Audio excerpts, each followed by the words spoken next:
सत्संगत जी, प्यार से कहना धन निरंकार जी। जब एक अपनी पहचान हो जाती है इस परमात्मा की पहचान द्वारा,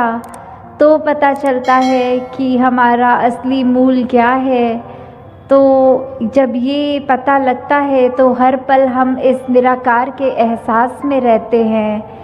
फिर हर पल में एक जो भी कार्य कर रहे हैं वो कार्य हमारा एक ऐसा कार्य है जिसका एक नतीजा हम अपने आप को भी बेहतर करेंगे और आसपास के ये पूरे अपने मोहल्ले में ही नहीं, अपनी पूरी शहर में नहीं, इस पूरी दुनिया में एक वरदान का स्वरूप बनेंगे कि कैसे अगर हम अपने दिल में प्यार रखें, नफ़रत ना करें, अगर अपने दिल में एक करुणा वाले भाव रखें, अपने दिल से हम तंग दिली हटा दें और विशाल कर लें अपने दिल को। अगर हम ये सोचें कि अगर किसी व्यक्ति ने हमें कुछ कह दिया है तो हमने उल्टा उसको बुरा नहीं कहना क्योंकि उसने हमें बुरा कहा है, बल्कि उस समय वो मोमेंट तो बहुत ही कठिन होता है, वो अवसर, वो पल, तो उस समय हमें कैसे प्यार से अपने आप को कंडक्ट करना है, पेश आना है उससे, ये चीज़ तो हमें हर पल अपने अंदर जब ढालनी है, जब वो हमारा चरित्र ही बन जाएगा, तो ऐसे समय में भी हमें बिना किसी एफर्ट के, बिना कोई विशेष जोर लगाकर ऐसा अपना स्वभाव का ये रूप निकलेगा। क्योंकि फिर वो जब एक स्वभाव बन ही जाता है, ये दिल में उस तरह से हम दूसरों का भी आदर करते हैं, दूसरों को एक बेनिफिट ऑफ डाउट देते हैं कि हो सकता है कोई उस समय उसके टेंशन चल रही हो, कोई परेशानी से गुज़र रहा हो, इसीलिए उस अगले व्यक्ति ने हमें कुछ ऐसा कह दिया। तो जब हम ऐसा सोच के हर बात को नज़रअंदाज करते हुए सिर्फ उसको प्यार ही देते हैं, तो हमारा जीवन वाकई ही एक मुबारक जीवन बनता है। कैसे हम ये देखें कि ये संसार में चाहे कोई किसी भी कल्चर का है, कैसा भी खाना खाता हो, कैसे वस्त्रों का एक सुंदरता से अपने शरीर को सजाया, कैसा भी वो एक भाषा का प्रयोग करता है, हमें उससे उस वजह से नफ़रत नहीं करनी क्योंकि ये हमारे जैसा नहीं है, बल्कि ये तो वो बात हो गई कि हर एक की अपनी खुशबू है, हर एक की अपनी सुंदरता है, हर एक से कुछ ना कुछ सीखा जाता है। तो ये यूनिफॉर्मिटी की तरफ ना जाएं, बल्कि यूनिटी की तरफ जाएं कि ये जो यूनिटी इन डाइवर्सिटी है कि कैसे हमने एक एकत्व का प्रतीक इस संसार को अगर बनाना है तो शुरुआत हमें पहले खुद से करनी है।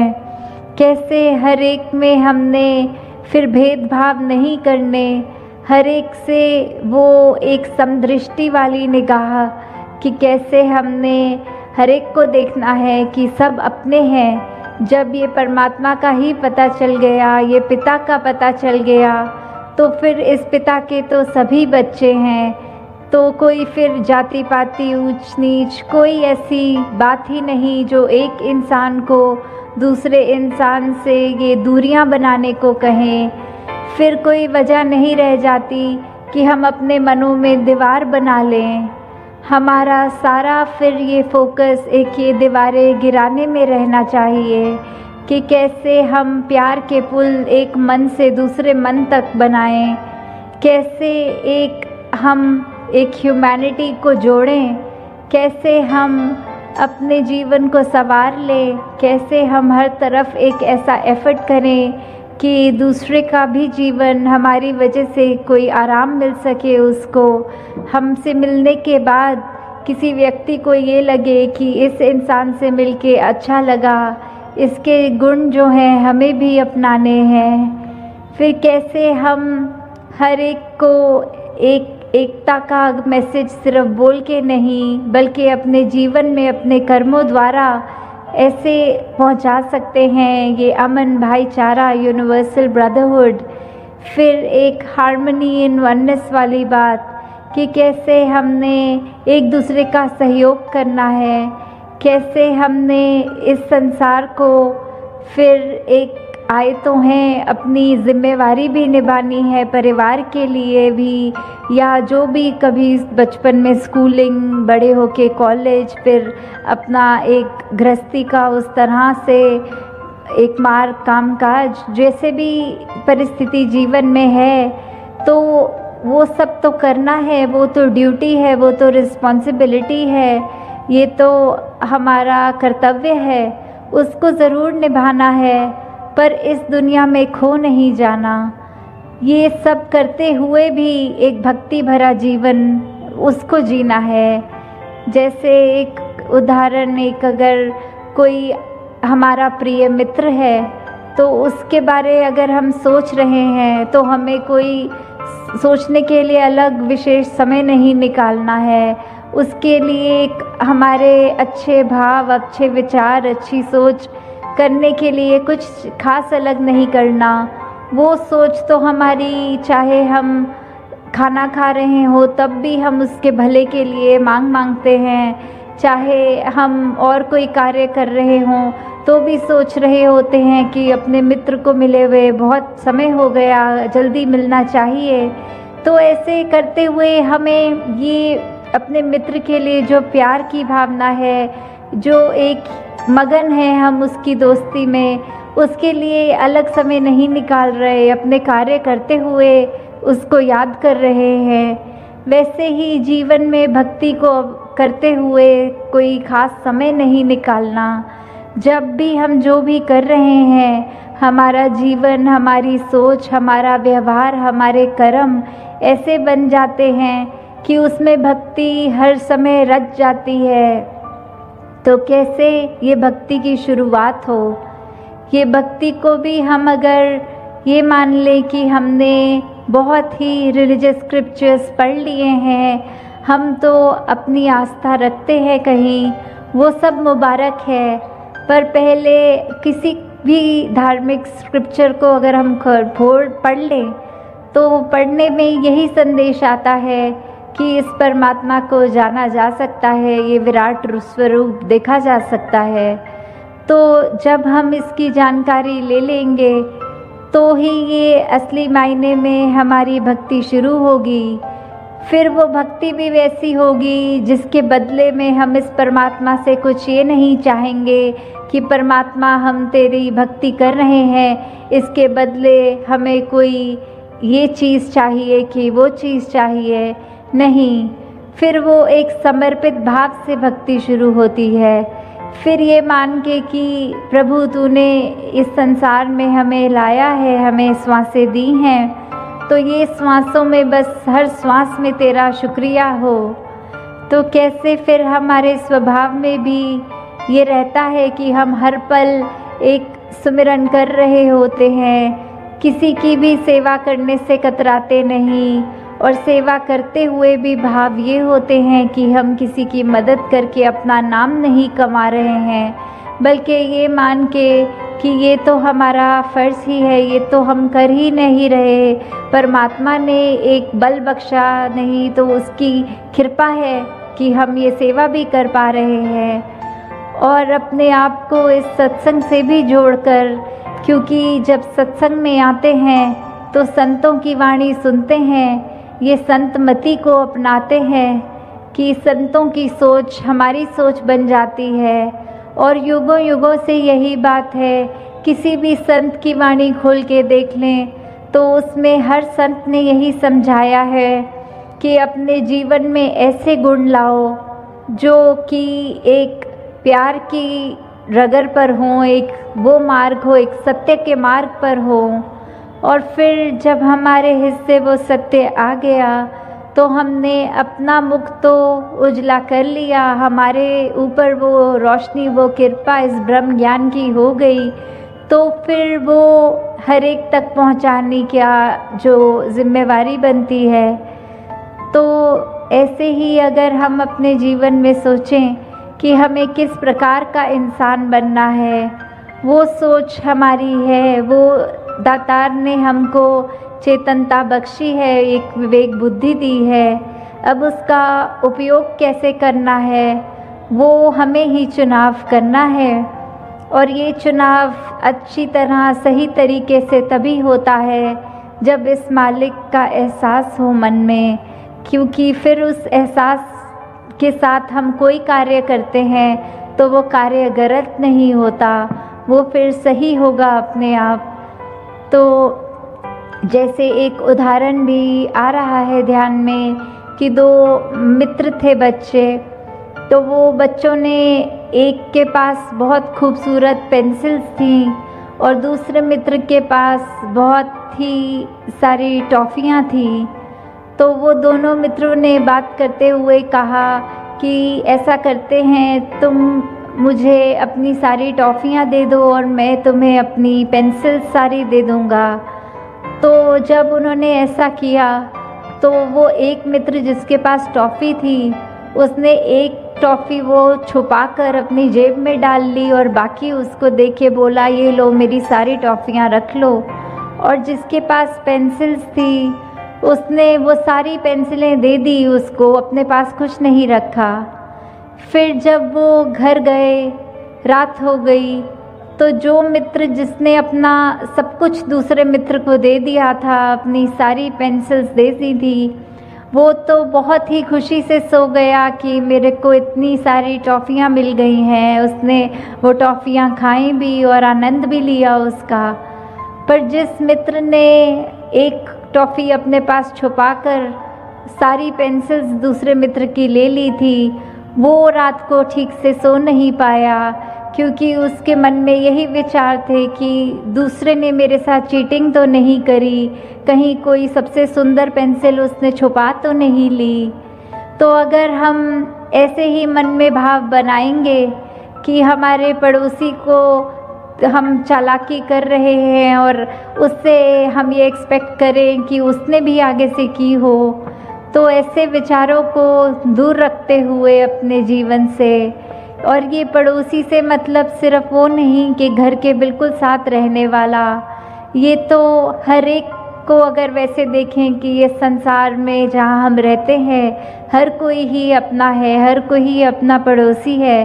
तो कैसे हर एक से प्यार करना है, हर एक से ये सोचते हुए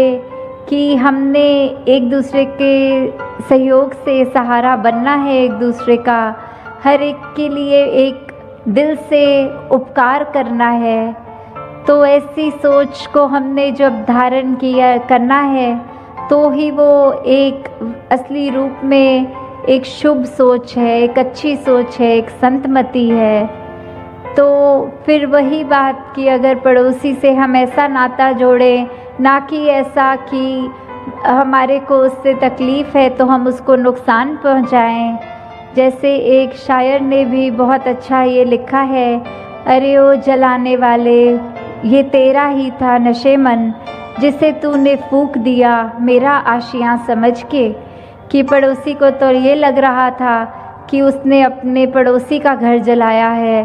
पर वो चिंगारी ऐसे उसके अपने घर पे ही पड़ गई कि पड़ोसी के घर को तो नुकसान कुछ नहीं हुआ, उसका अपना ही घर जल गया। तो कैसे हमने अपने मन में ये भाव रखने हैं कि हम पड़ोसी के घर पे अगर लगी आग देखते हैं तो उसमें पानी बुझाने वाला काम करें, ना कि आग लगाने वाला। कैसे हमने मन में एक दया रखनी है हर एक के लिए, चाहे अपना हो बेगाना हो। और ये बेगानेपन का भी भाव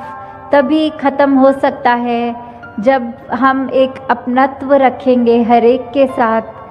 कि ये हर कोई इस संसार में हमारा है। तो किसी से फिर दिलों में ये दरारें नहीं आएंगी, ये दिलों से बस प्यार की भावना ही उपजेगी। फिर हम अपना एक रूप उसके आगे ऐसा रखेंगे कि हम आपकी सेवा करने के लिए ही इस संसार में आए हैं। तो वो भाव जब होगा तो असली रूप में हमारा जीवन एक संवर जाएगा। तो दासी आप सबका और ज़्यादा समय नहीं लेगी, अपनी वाणी को यहीं विराम देते हुए ये अरदास इस प्रभु परमात्मा, इस मालिक से कि जो तो इसकी पहचान करके एक भक्ति मार्ग पे अपना जीवन शुरू कर चुके हैं, वो जीवन हर एक को मुबारक हो, और जिसको ये दात नहीं मिली वो भी ये दात को जल्दी प्राप्त करके अपने जीवन को संवार ले, क्योंकि यही एक असली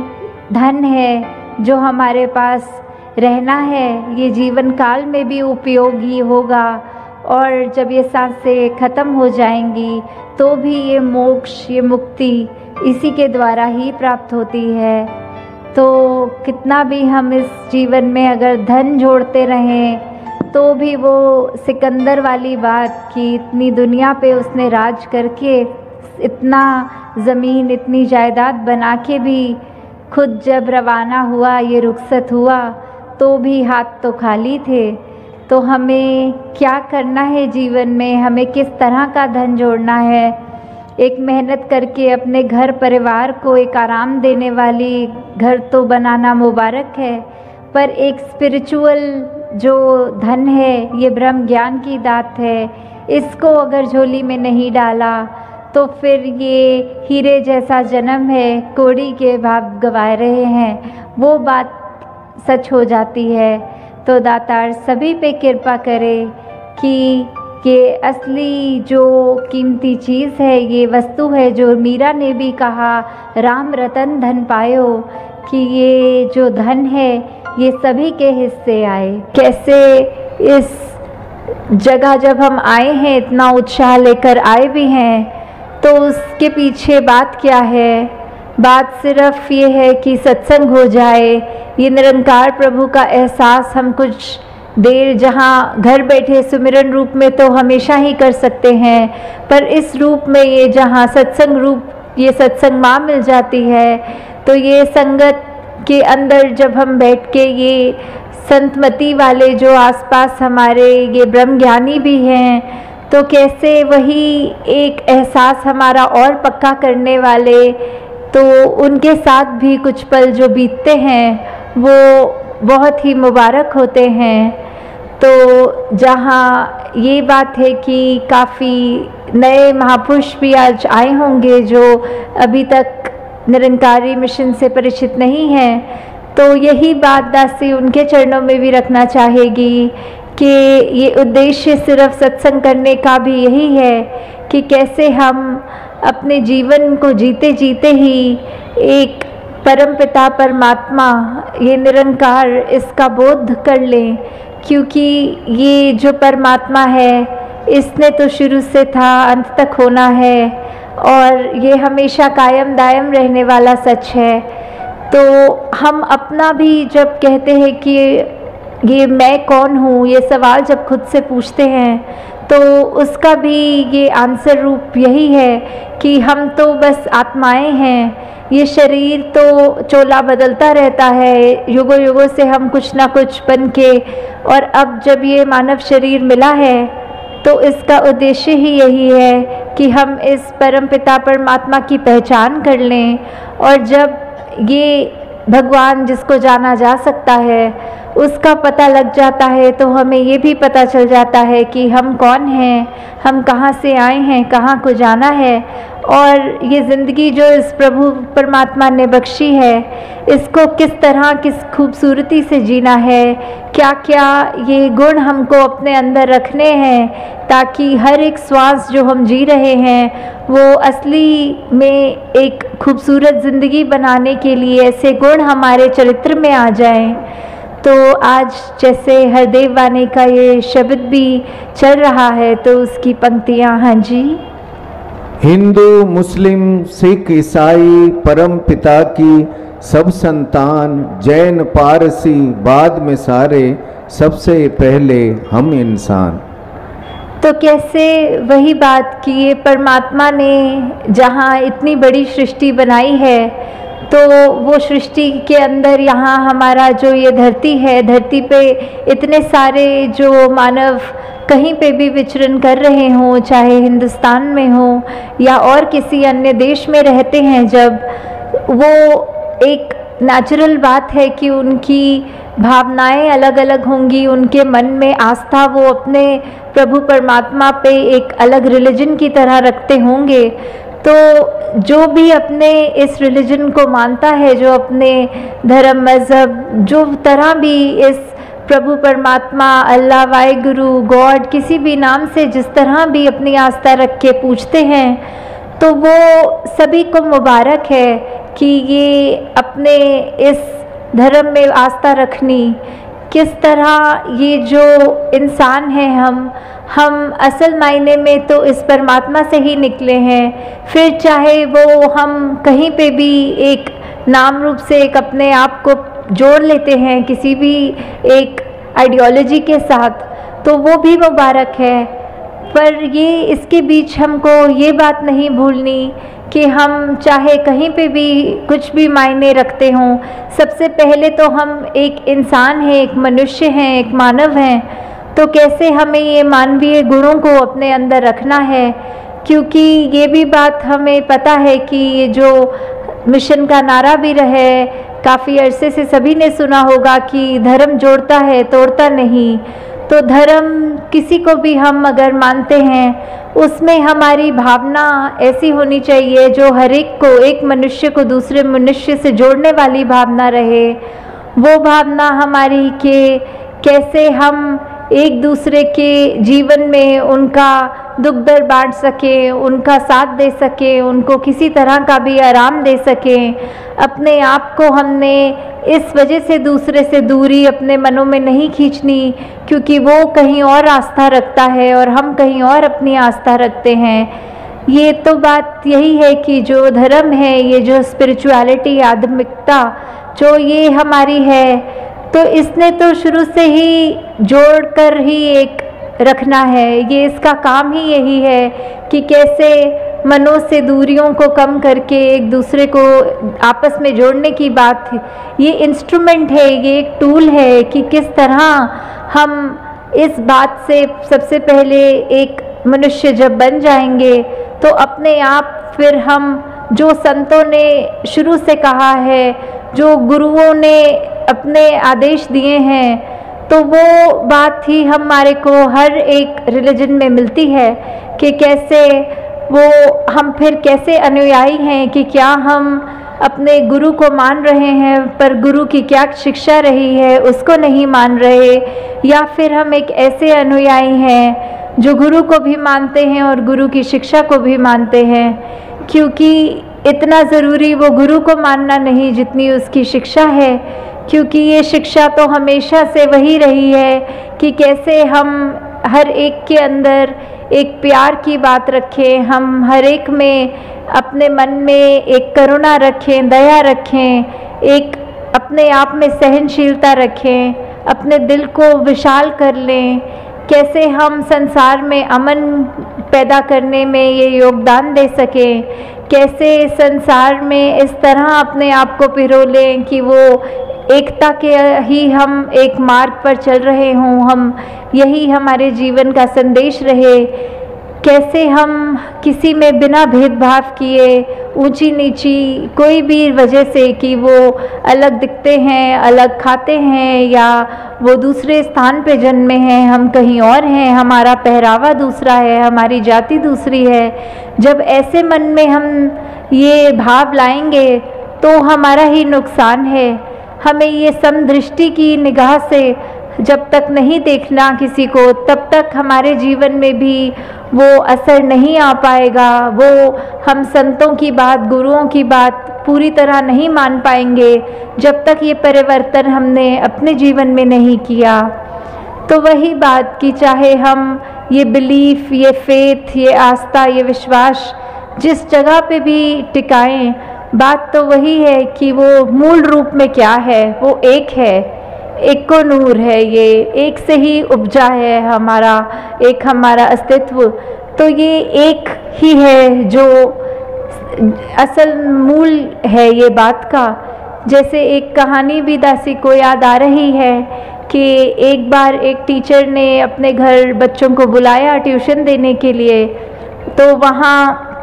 कॉफ़ी पिलाने के लिए एक अलग जगह पे एक थर्मस में कॉफ़ी रख दी और ग्लास भी साइड पे रख दिए, और वो ग्लास कुछ कांच के थे, कुछ स्टील के थे, कुछ प्लास्टिक के थे, ऐसे रख दी और बच्चों को बोला कि आज हम बाद में पढ़ाई करेंगे, पहले आप सब बच्चे कॉफ़ी पियो। तो जब वो चाय या कॉफ़ी जो भी उस थर्मस में थी बच्चों ने भरने के लिए अपने ग्लास उठाए वहाँ और उसमें भर के पिए, तो फिर वो सब बच्चे अपनी टीचर से यही पूछने लग गए कि आज ये आपने अलग से हमको क्यों ऐसा करने को कहा, हम तो पढ़ने आए थे, आपने पढ़ाया नहीं और इस कार्य में हमको ये पीने का आदेश दिया चाय का, कॉफ़ी का। तो उस पर फिर वो टीचर कहता है कि ये बात समझो, बहुत इम्पोर्टेंट जो है, आप सबने यहाँ अपने हिसाब से जो आपको लगा कि किसी को कांच का ग्लास खूबसूरत लगा तो उसने उस ग्लास को उठा के पिया, अगर किसी को वो स्टील का बर्तन, वो स्टील का ग्लास अच्छा लगा तो उसने उसको उठा के उसमें अपनी कॉफ़ी भर ली, और किसी को ये प्लास्टिक का थर्माकोल का सुंदर लगा तो उसने उसको पसंद किया। तो आप सब यहाँ इसी बात पे ही आपका ध्यान रह गया कि दूर से देख रहे हो जब आप वो सारे ग्लास को, तो ये मन किया कि ये वाला ग्लास चाहे काश मेरे हिस्से लगे, और उसी भाव में फटाफट ये आपने एक होड़ भी लगाई, एक ये धक्का भी मारा एक दूसरे को, और आपने कैसे वो अपनी पसंद का ग्लास उठा लिया, उसमें कॉफ़ी भी भर के पी ली, पर वो कॉफ़ी का तो इतना आनंद नहीं लिया जितना आपने वो ग्लास को पसंद करने में ही वो समय लगा दिया, वो अपना पूरा ध्यान लगा दिया। तो कैसे मूल रूप में तो वो चाय या कॉफ़ी पीना ही एक असली चीज़ थी, पर कैसे उसको मूल को तो पीछे कर दिया, पर सुंदर दिखने वाली या अपने मन के मुताबिक चलने वाले ग्लास जो हमें पसंद आ रहे थे, कैसे उस ग्लास तक ही हम सीमित रह गए। तो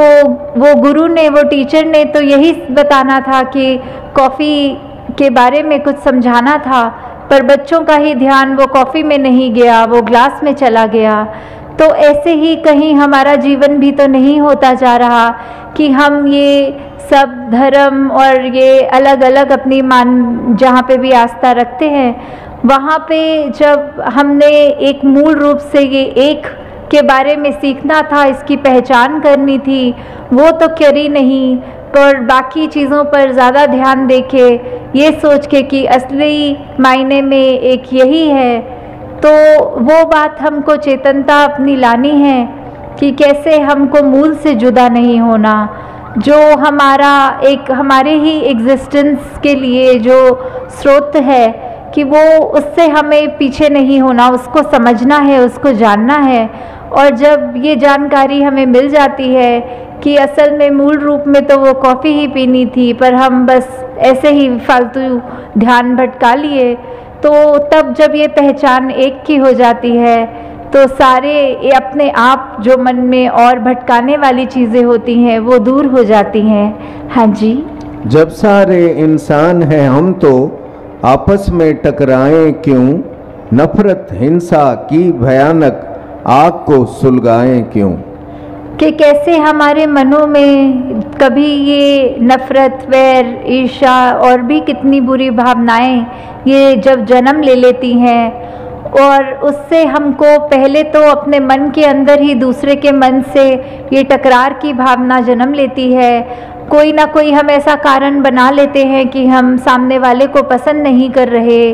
तो ऐसी बातें करके अगर हमने फिर वो मन से उठ के अगला स्टेप भी ले कर लिया कि हम असली में दूसरे से लड़ पड़े या एक किसी भी वजह से वो टकरार का रूप हमने उसको बना लिया, तो इसमें भी नुकसान किसका है। हमने सबसे पहले तो ये सारी बुरी चीज़ों को अपने ऊपर हावी होने दिया, अपने मन को काला किया। अगर हम यही हमेशा याद रखें कि ये परमात्मा तो अंग-संग है और परमात्मा ने ही सब कुछ हमें एक अच्छा जीवन, ये संतों ने हमेशा अपनी वाणी में कैसे हमको मधुर होने का, हमको हम्बल, एक ऐसा रहना कि हमको निम्रता के साथ रहना है, और भी कितने ये जो गुण सिखाए हैं। तो क्या हमें वो गुणों को अपने मन में रखना है या हमें ऐसे विपरीत जो हमारा नुकसान करने वाले गुण हैं, ये अवगुणों को अपने अंदर बिठाना है? तो ये चुनाव तो हमारा है, और ये चुनाव का हमको आगे जाके ये पता लगता है कि हमने अगर ठीक चीज़ चुनी तो अंत में उसका एक असर, एक प्रभाव भी ठीक ही होता है। और अगर एक गलत चीज़ का चुनाव करके उसको अपने मन में बिठा के अपने एक व्यवहार को वैसा बना लिया, तो फिर वो व्यवहार में भी हमारी कड़वाहट आएगी, वो व्यवहार भी हमारा ऐसा होगा जो हमको स्वयं को भी तंग करेगा और साथ वाले को भी तंग करेगा। तो इसी प्रकार अगर हम याद रखें कि परमात्मा ही है जो, उसका तो चाहत ही यही है कि इतनी सुंदर सृष्टि, इतनी सुंदर धरती, इतने सुंदर इंसान तो बना दिए, तो ये इंसान भी इंसान की तरह ही पेश आएँ। ये सब उन्हीं गुणों का अपने अंदर वास रखें जो सही मायने में इंसान को इंसान बनाते हैं। तो दातार सभी पे कृपा करे कि ऐसा खूबसूरत जीवन हर एक का बन जाए जैसा संतों ने चाहा है, जैसा गुरुओं, पीर, पैगंबर, वलियों ने चाहा है। तो दातार कृपा करे हम सब सही मायने में एक मनुष्य ही बनकर जिएं, हम अपना भी, समाज का भी और पूरे विश्व का सिर्फ भला करें। साथ संगत जी, प्यार से कहना, धन निरंकार जी।